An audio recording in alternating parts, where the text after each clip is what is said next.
Comme chaque week-end, Lancelot et son fils se préparent pour une sortie en famille. Allez, on va mettre ceci avec moi. Ok. Au programme ce jour-là, tour de vélo. Mais pour trouver un peu d'air, pas question de rester dans le quartier.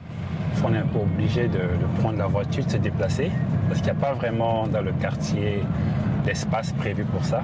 Et vraiment, c'est un peu dommage, parce que c'est, voilà, pas marcher, il n'y a pas de trottoir adapté. Allez, go. 15 minutes plus tard, les voici arrivés place du Souvenir. Allez, go, go, go, go, go. Une vaste dalle en bord de mer, Voilà. assez grande pour se défouler, mais presque sans arbres et sans ombre. Vous voyez, déjà, il fait très, très chaud.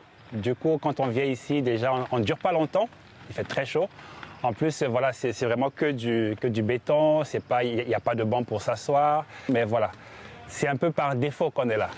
À Dakar, l'ombre est un luxe. À peine 2 mètres carrés d'espace vert par habitant, loin des 9 préconisés par l'OMS. Mais la donne pourrait changer. En juillet, la France a restitué au Sénégal sa base militaire de Ouakam, 35 hectares en plein cœur de la capitale sénégalaise. À la tête d'un collectif de citoyens et d'urbanistes, Mariam Diagana a lancé une pétition pour la transformer en un grand parc public accessible à tous. Notre but, c'est vraiment de mettre le sujet sur la table avant qu'il y ait en tout cas d'autres propositions de ce que sera fait en tout cas cet espace-là. C'est vraiment réfléchir à comment on peut avoir des espaces sains, verts, qui sont bons pour notre santé et pour notre santé mentale également.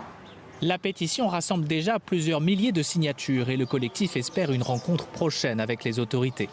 Pour les experts, verdir Dakar est en tout cas une urgence. En mai dernier, ce chercheur a mesuré à l'aide de données satellites l'évolution des températures dans la capitale au cours des 40 dernières années. Plus on va monter dans les dates et plus il y aura de bâtis. Tout ce qu'on voit en blanc là, c'est les zones de bâtis. Résultat, à mesure que Dakar se couvre de béton, la température de surface dans certains quartiers a bondi de 7 degrés. Des îlots de chaleur qui rendent les périodes de canicule difficilement supportables. Dans les zones bâties, on observe que les températures peuvent monter jusqu'à 50 degrés.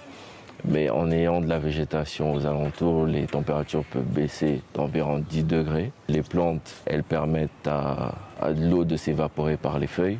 Et cette eau-là se retrouve dans l'air, et ce qui permet de rafraîchir l'air. Pour l'heure, l'État sénégalais n'a pas décidé du sort des anciennes bases françaises.